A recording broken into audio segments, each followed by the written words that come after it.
आज हम लोग यूनिट आज हम लोग यूनिट 1 के अंतर्गत जो है प्रिंसिपल ऑफ साइंस टीचिंग पढ़ेंगे।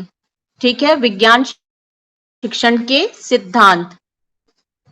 तो जब आप लोगों ने लेसन प्लानिंग पढ़ी होगी तो हम लोगों ने वहां पे भी जो है general aims of teaching science और specific aim of teaching science, ठीक है, इसके बारे में हम लोग पढ़ चुके हैं। तो उसको और एक बार और हम लोग देखते हैं कि जो हमारा जो हम लोग टीचिंग कर रहे हैं साइंस का, वो टीचिंग करने के प्रिंसिपल्स क्या है।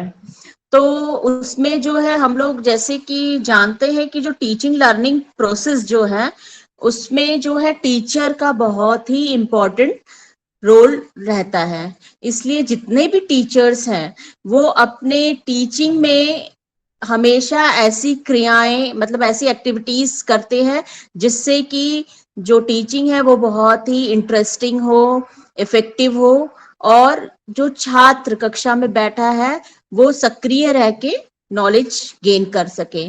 तो इस नॉलेज की अगर हम बात करें, ज्ञान की अगर बात करें, तो शिक्षा में जो है मनोविज्ञान, साइकोलॉजी, इसकी बहुत ही विशेष भूमिका रही है। और मनोविज्ञान ने बालकों की शिक्षा पर उनकी रुचियों और उनके जो व्यक्तिक विभिन्नताएं हैं उसके प्रभाव को व्यक्त किया है।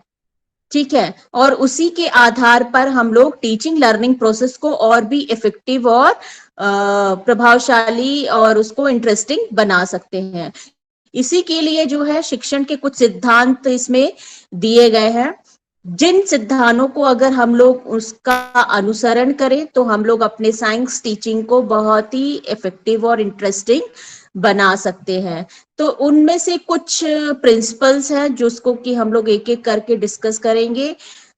जैसे कि पहला जो प्रिंसिपल है वो है सुनिश्चित उद्देश्य का सिद्धांत, यानी कि principal of definite M.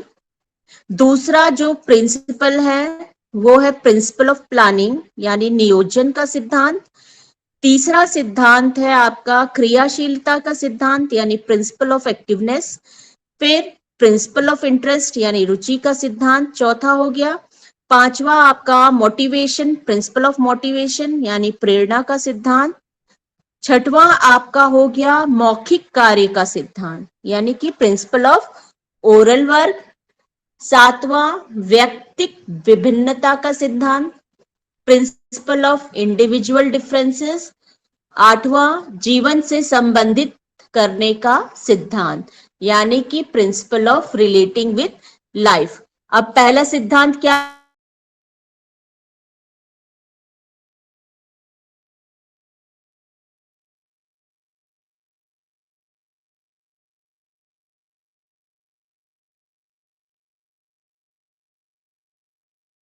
Ma'am आवाज ही चली गई। हाँ, नहीं नहीं, आवाज आ रही है अब शिवांकी? यस मैम आ रही है।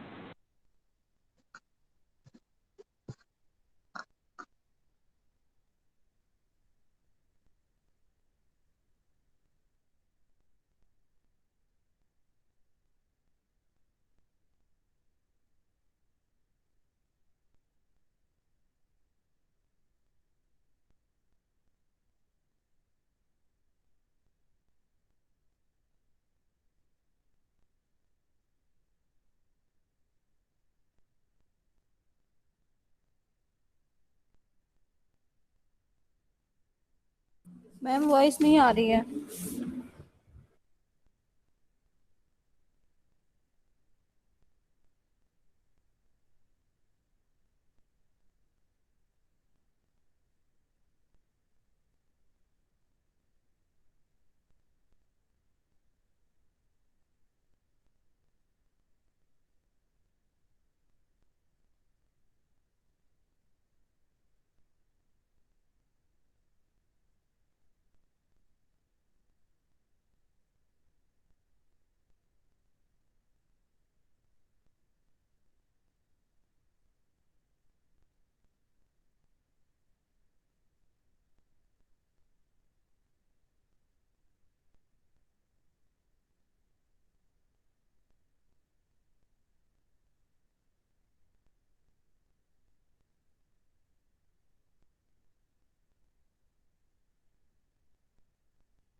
नहीं आ रही है? हेलो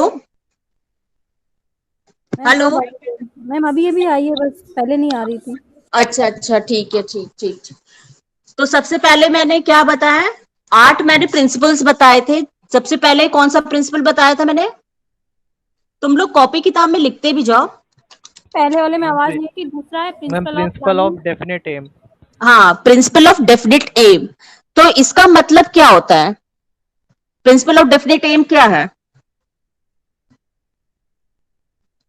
मैम जैसे जिस दिन हम कोई भी शिक्षण के लिए जाएंगे तो अपना जो उद्देश्य है हमारा कि इनको इतना सिखाना है वो निश्चित करके जाए।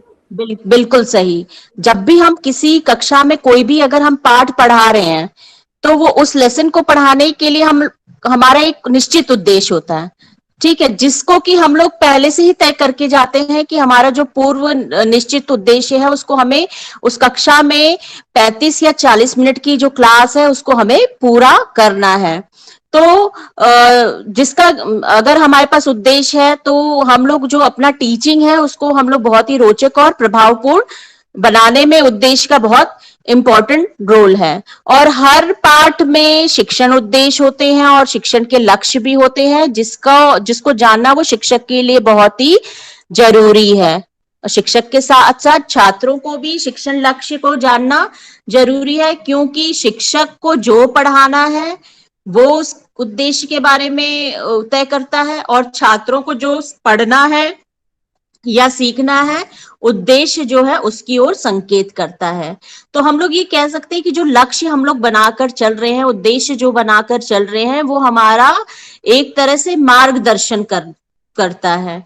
ठीक है, तो हर पाठ का उद्देश्य जानना शिक्षक के लिए आवश्यक है, क्योंकि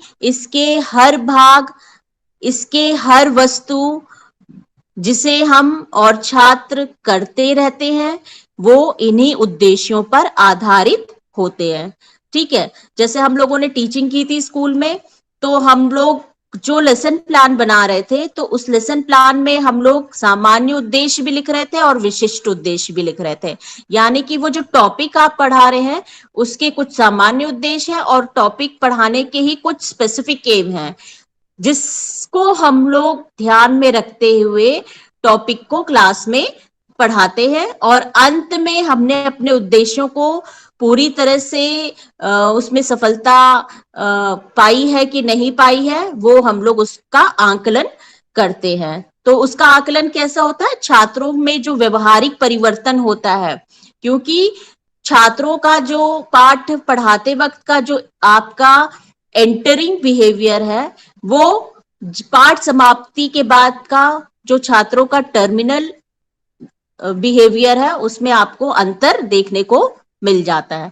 ठीक है, उसी तरह हम लोग देखते हैं आपका दूसरा जो प्रिंसिपल है वो है नियोजन का सिद्धांत। नियोजन यानी प्लानिंग। तो जब भी पाठ के जो हमारे शिक्षण उद्देश्य होते हैं या जो हमारे शिक्षण लक्ष्य होते हैं, उसी के आधार पर जो साइंस टीचर है वो पढ़ाए जाने वाले टॉपिक की प्लानिंग करता है। तो जब हम लोग टॉपिक को प्लान कर लेते हैं तो हम लोग अपने विषय से, है ना, अपने टॉपिक से इधर उधर भटकते नहीं है। और जब हम लोग टॉपिक से भटकेंगे नहीं तो हम समय पे अपना टॉपिक कंप्लीट कर पाएंगे, यानी कि हमारे समय की बचत होगी और जो आपका टीचिंग है वो बहुत ही रोचक और प्रभावपूर्ण बनता है। तो इसीलिए हमें हर पाठ योजना से पहले उसकी प्लानिंग करना जरूरी होता है।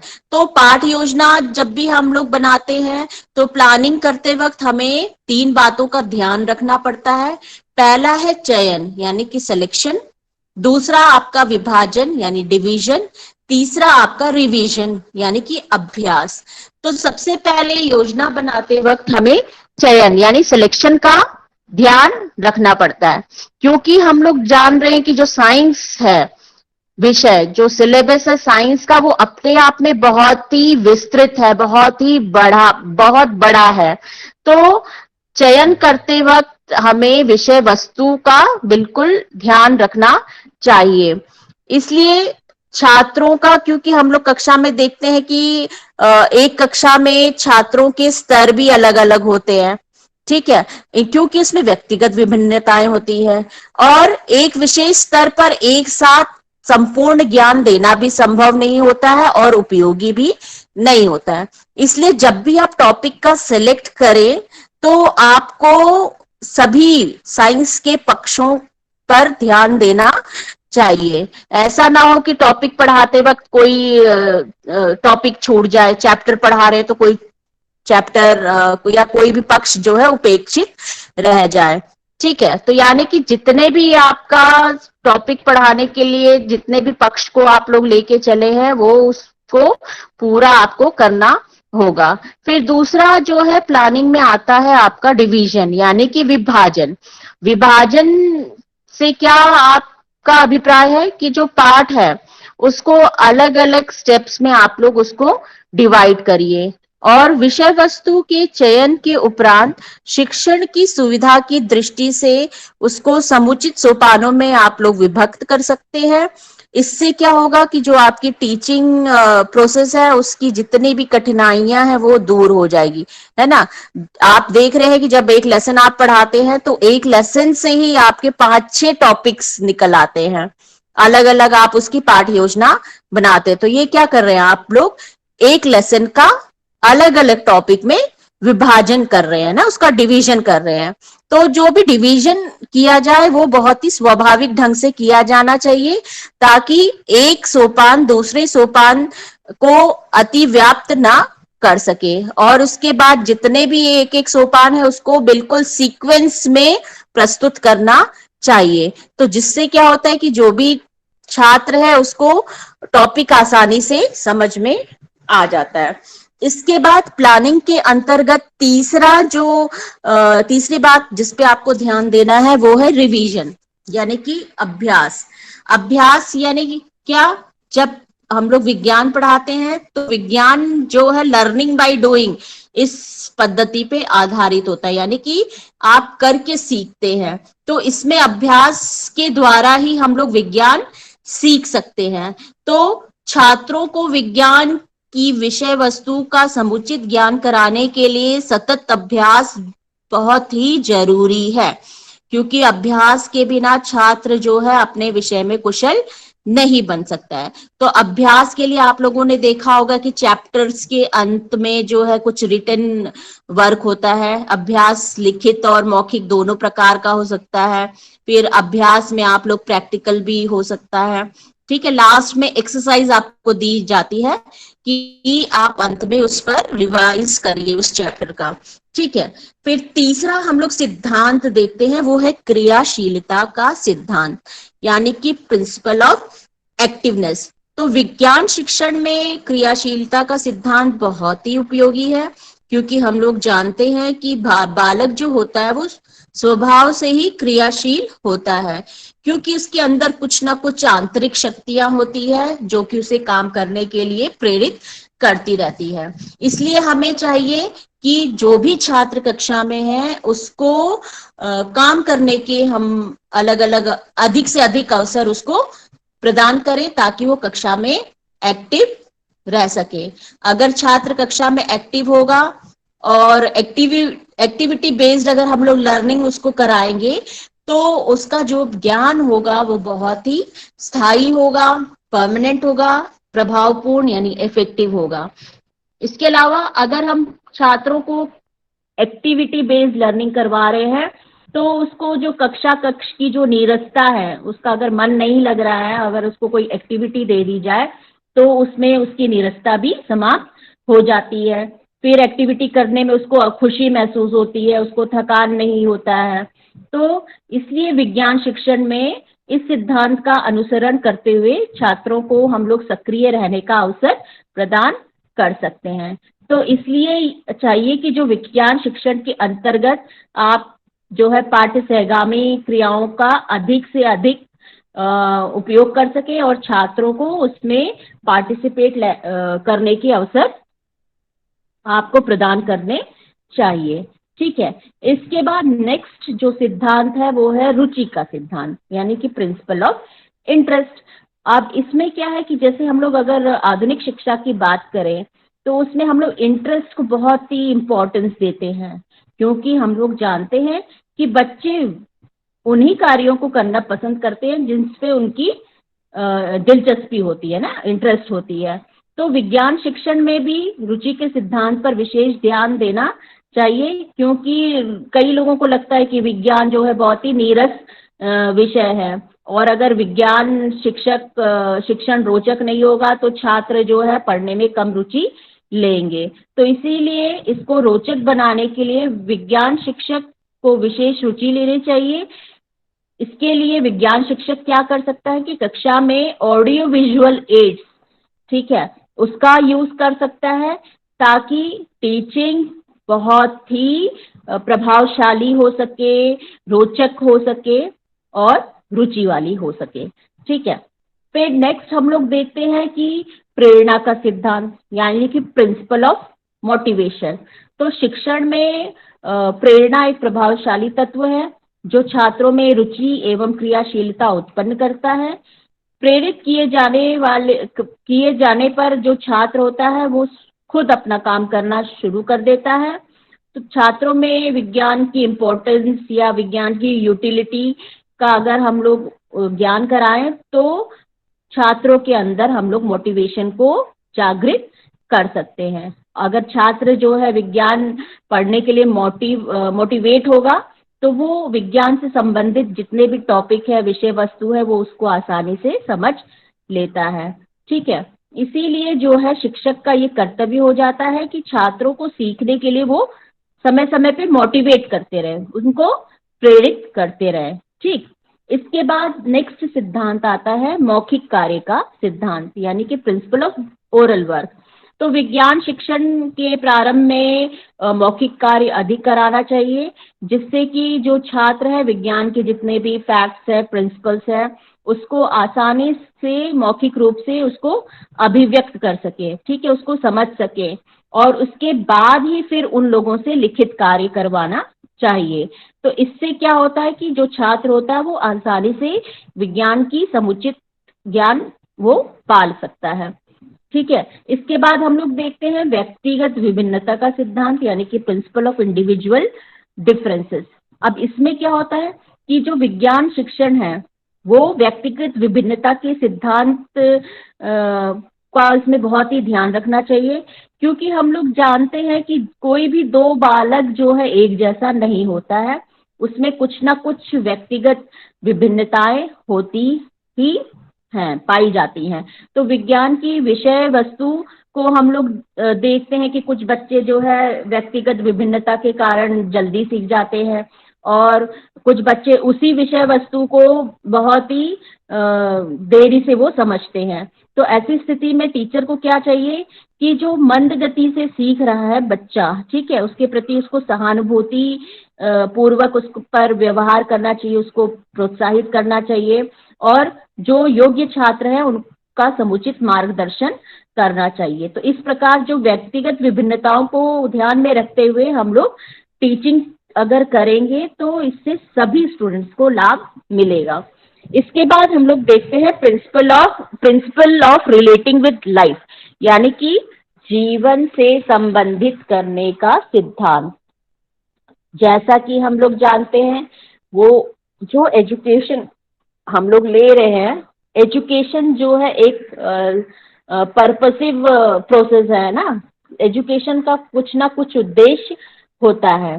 तो इसमें एक उद्देश्य शिक्षा लेने का ये भी होता है कि जो छात्र शिक्षा ले रहा है वो आगे चलकर वो अपने जीवन यापन कैसे कर पाएगा। ठीक है, तो शिक्षा जो है बालकों को जीवन यापन के लिए प्रशिक्षित करती है। इसलिए विज्ञान का शिक्षण भी जीवन से संबंधित करके हमें बालकों को पढ़ाना चाहिए। अगर हम लोग कोई भी सब्जेक्ट पढ़ा रहे हैं उसको अगर विद्यार्थियों के जीवन से जोड़ दिया जाए तो कोई भी विषय हो उसको हम लोग रुचिकर बना सकते हैं। और जब हम लोग छात्रों को उनके जीवन से जोड़कर अगर शिक्षा देंगे तो उससे जो वो ज्ञान प्राप्त करते हैं वो बहुत स्थायी होगा और उसके भावी जीवन के लिए अत्यंत उपयोगी होगा। और हम लोग ये भी देखते हैं कि छात्र उन बातों को बहुत आसानी से सीख लेते हैं जो उनके जीवन से संबंधित होती है। ठीक है, तो उस संपूर्ण परिस्थिति में जिसमें बालक अपने को विद्यालय में पाता है, जीवन से जितना ही अधिक संबंधित होता है उतना ही अधिक सफल और स्थायी उसका सीखना होता है।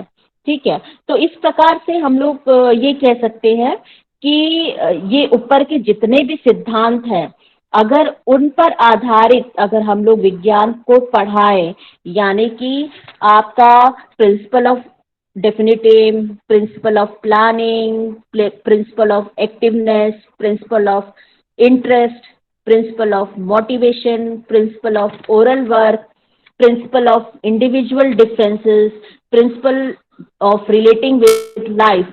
ठीक है, इन सारे अगर प्रिंसिपल्स को अगर हम लोग ध्यान में रखते हुए टीचिंग करें तो हम लोग अपने टीचिंग को रोचक बना सकते हैं, सजीव और प्रभावशाली बना सकते हैं। तो इससे क्या होता है, जो छात्र है वो उसको लाभ मिलेगा, उससे जो भी वो ज्ञान अर्जित करेगा वो बहुत परमानेंट होगा, और विज्ञान शिक्षक को भी अपना शिक्षण प्रभावपूर्ण बनाने में सहायता मिलेगी, और जिससे कि जो टीचर है उसका जो भी श्रम है, उसकी समय है और उसकी शक्ति में बचत होगी।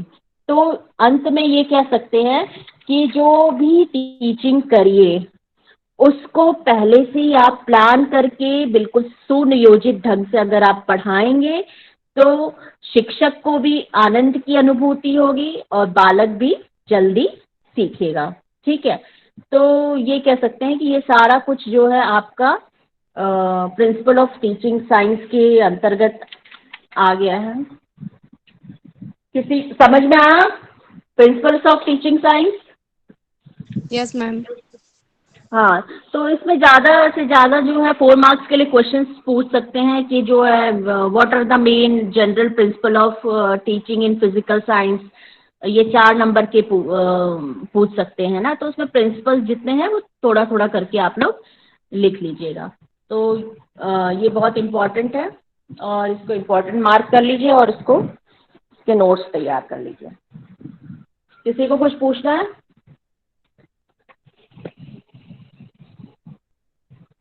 गरीबा? Yes ma'am. कुछ पूछना है principle of teaching physical science? No ma'am, समझ में आ गया। मुझे लगता है कि तुम लोगों को एम्स एंड ऑब्जेक्टिव जब पढ़ा है तो सारा कुछ फिंगर टिप्स पे होगा, है ना। साइंस क्यों पढ़ रहे हैं, उसका क्या उद्देश्य है, सब लोग लिख लेंगे। आशीष?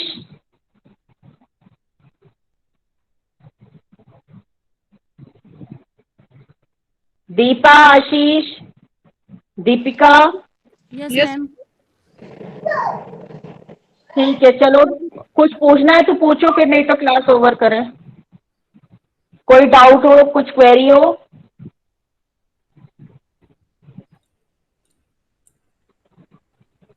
मैम पीपीटी के लिए कुछ बता दीजिए, कैसे क्या बनाएंगे। पीपीटी का टॉपिक मैं दे चुकी हूँ ना, तो उसके लिए अगर नहीं समझ में आ रहा है कैसे बनाना है तो उसको मैं एक क्लास ले लूंगी, मैं कैसे बनाना है। यस मैम, बता मुझे दीजिए। लगता है सबको पीपीटी बनाना आता है। मैम फोन पे नहीं बनाया है कभी। अच्छा ठीक है, फोन पे भी मैं बता दूंगी। इसके लिए पीपीटी पावर पॉइंट वाला जो है एक ऐप होता है, उसको डाउनलोड करो, उसमें प्रैक्टिस करो, उससे बहुत आसानी से बन जाएगा। Okay ma'am.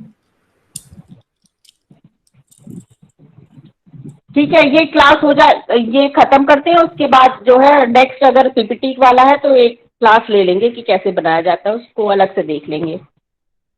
हमें एक बार बता दीजिएगा। हाँ ठीक ठीक है, मैं मोबाइल से भी बता दूंगी और लैपटॉप तो आता ही है आपको, मोबाइल से मैं बता दूंगी कैसे बनाया जाता है। ठीक, ओके मैम। ओके, ठीक है, thank you class. Thank you ma'am. Thank you ma'am.